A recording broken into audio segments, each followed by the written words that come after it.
Good morning students, welcome to the class.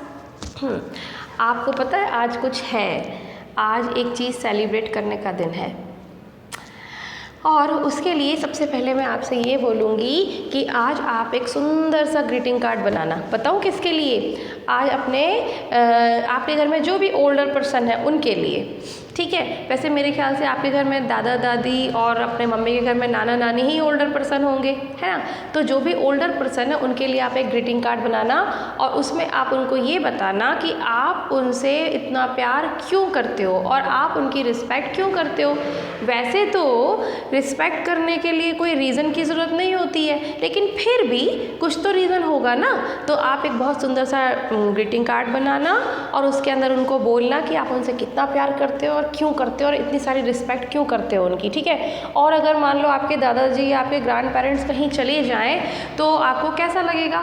मुझे तो नहीं लगता कि आप उनके बगैर रह सकते हो, क्योंकि आप सब उनसे बहुत प्यार करते हो और वो आपका इतना ख्याल रखते हैं। सारे नखरे तो वही उठाते हैं, है ना। पापा मम्मी तो फिर भी डांट देते हैं कि नहीं नहीं बहुत पिज़्ज़ा खा लिया, अब कोई नहीं। वो चुपके से अपना बैग उठाते हैं, अपना पर्स उठाते हैं और बोलते हैं चल छोटू अपन खा के आते हैं। ऐसे ही करते हैं ना।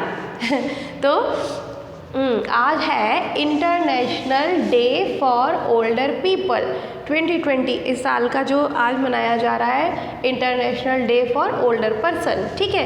तो मैंने भी एक सुंदर सी डायग्राम बनाया है, एक सुंदर सी पिक बनाई है हमारे घर में जो ओल्डर पर्सन है उनके लिए, और मैंने अपने ओल्डर पर्सन के लिए कुछ लिखा भी है, ठीक। अब आप क्या लिखना चाहते हो वो आप देख लेना। मैंने बताऊँ क्या लिखा है? Hi grandpa and my sweet grandma, I love you. You give me a lot of love and care. Whenever I asked for chocolates and dresses and pizza, you always got ready. मैंने इसमें लिखा है कि मेरे प्यारे प्यारे से grandma और ग्रैंडपा, आप बहुत अच्छे हो, मैं आपसे बहुत सारा प्यार करती हूँ क्योंकि आपने मुझे ढेर सारा प्यार दिया है और ढेर सारी चीज़ें दिलाई हैं। जब भी मैंने आपसे चॉकलेट मांगी, ड्रेस मांगी या पिज़्ज़ा मांगा, आप हमेशा रेडी हो गए, ठीक है। You give me many things, but the most important thing you give me is my mama and my dad. जो ग्रैंड पेरेंट्स होते हैं उन्हीं ने तो हमारे मम्मा और पापा को हमको दिया है और वो तो सबसे इम्पॉर्टेंट है। वैसे तो उन्होंने ढेर सारी गिफ्ट्स दिलाई हैं, हमें ड्रेसेस भी दिलाते हैं, चॉकलेट्स भी दिलाते हैं, है ना। सॉरी, लेकिन सबसे इम्पॉर्टेंट गिफ्ट जो है वो कौन सी है? आपके पापा और आपकी मम्मा, क्योंकि आपके पापा और आपकी मम्मा किसने दिए हैं हमको? हमारे ग्रैंड पेरेंट्स ने दिए हैं, जो ओल्डर पर्सन है हमारे घर में उन्होंने ही दिए हैं, है ना। तो but the most important thing you give me is my mama and my dad. You are the dad of my dad, you are really grand dad, ठीक है। इसलिए तो इनको ग्रैंड पेरेंट्स कहा जाता है, ठीक। तो अब आपके ऊपर डिपेंड है, आप अपने घर में जो भी ओल्डर पर्सन है, आपके दादा दादी, नाना नानी, कोई भी, उनके लिए एक सुंदर सा ग्रीटिंग कार्ड बनाओ, या फिर कोई गिफ्ट बना सकते हो तो गिफ्ट भी बना सकते हो। अगर आपके पास कोई पॉकेट मनी है तो आप पॉकेट मनी से उनके लिए कुछ चीज़ लेकर आ सकते हो, ठीक है। अच्छा होगा कि उनकी पसंद की कोई हो। आपको तो सीक्रेट पता होगा कि दादाजी को क्या पसंद है या दादी को क्या पसंद है या नाना जी को क्या पसंद है और नानी को क्या पसंद है ना। तो आज हम सिर्फ यही काम करने वाले हैं, ठीक है। सॉरी।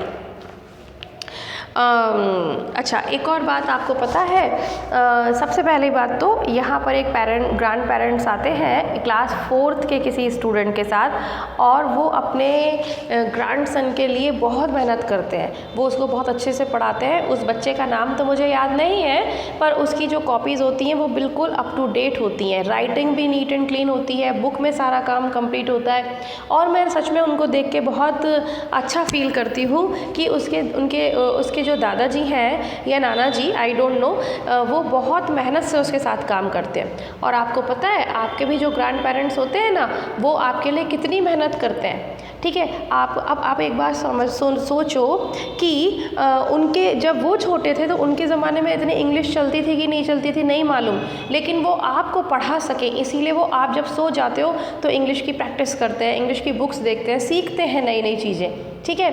और आप आपको पता है जब वो इतने एजेड हो जाते हैं तो वो जल्दी थक जाते हैं, क्योंकि हमने पढ़ा है ना कि जो ओल्डर पर्सन्स होते हैं उनकी मसल्स वीक हो जाती हैं, है ना, और वो ज़्यादा मेहनत नहीं कर सकते हैं, वो जल्दी जल्दी काम भी नहीं कर पाते हैं। लेकिन फिर भी आपके ग्रैंड पेरेंट्स आपके साथ गार्डन में भी जाते हैं, आपको दुकान पे भी लेके जाते हैं, आपके साथ आपकी पढ़ाई में भी हेल्प करते हैं, होमवर्क भी कराते हैं। क्यों? क्योंकि आपसे बहुत सारा प्यार करते हैं। और ये सब करने के लिए उनको कितनी मेहनत करनी पड़ती है, उनको अपनी दवाइयाँ टाइम पर लेनी पड़ती हैं ताकि वो फिट रह सके। अगर उनके ग्रैंड सन ने या उनकी ग्रैंड डॉटर ने उनको बोला कि दादाजी चलो ना, मुझे दुकान पे जाके कुछ खरीदने का मन है, तो क्या वो मना करेंगे? नहीं। इसीलिए वो बहुत मेहनत करते हैं और अपनी दवाइयाँ टाइम पर लेकर अपने आप को फिट रखने की कोशिश करते हैं, ताकि जब छोटकू सा उनका ग्रैंड सन या छोटी सी उनकी परी जैसी ग्रैंड डॉटर कुछ बोले तो वो मना ना करें, ठीक है, क्योंकि वो आपका दिल नहीं तोड़ना चाहते, वो आपको उदास नहीं देख सकते हैं, इसीलिए वो इतनी मेहनत करते हैं। तो आपकी भी एक ड्यूटी बनती है, आपको उनकी दवाइयों का ध्यान रखना चाहिए। अगर वो कभी मिस कर दे तो आप उनको पूछ सकते हो ना कि दादाजी आपने अपनी दवाई ली कि नहीं, या दादी या नाना नानी जो भी ओल्डर पर्सन है आपके घर में, है ना, तो ये आपको ध्यान रखना चाहिए। और एक और बात कि ये ग्रैंड पेरेंट्स के लिए बोलती हूँ कि आजकल जो माहौल है लोगों का, जो सोसाइटी में इतना गलत सब काम हो रहा है, उससे आप बहुत हद तक हमको बचा सकते हैं, अपने बच्चों को और अपने ग्रैंड चिल्ड्रन को, क्योंकि आप उनको संस्कार जो पुराने थे वो वापस सिखा दीजिए। क्योंकि अब आजकल के पेरेंट्स कभी कभार इतने बिज़ी हो जाते हैं कि उनको टाइम ही नहीं मिलता।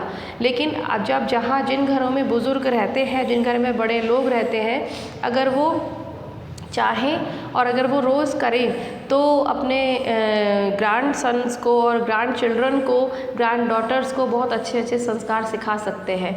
मेरी तो ये सबसे विनती है सभी ग्रैंड पेरेंट्स से और सभी ओल्डर पीपल से कि आप अपने ग्रैंड चिल्ड्रन को, इस यंग जनरेशन को वापस भगवान की तरफ और अध्यात्म की तरफ मोड़ लीजिए। अदरवाइज़ ये सोसाइटी ऐसे ही पतन के रास्ते पे चली जाएगी जैसे अभी हो रहा है। और इसकी ज़िम्मेदारी और इसकी जो काबिलियत है वो ओल्डर पर्सन्स में ही है, वो घर के बड़े बुजुर्गों में ही है, क्योंकि वो बहुत अच्छे तरीके से सारी रीति रिवाजों को जानते हैं और वो ही अपने जो छोटे छोटे बच्चे हैं घर में उनको ये शिक्षा दे सकते हैं। आई एम सॉरी फॉर से ऑल दीज थिंग्स। हो सकता है कि मैंने कुछ गलत भी बोला हो, उसके लिए I will sorry, I will really has a right to take pardon, but this is the International Day for Older Person and I am a teacher of moral science, so this is my duty कि मैं ये सब बातें आपसे share कर सकती हूँ, क्योंकि मैं मोरल साइंस की भी टीचर हूँ, ठीक है।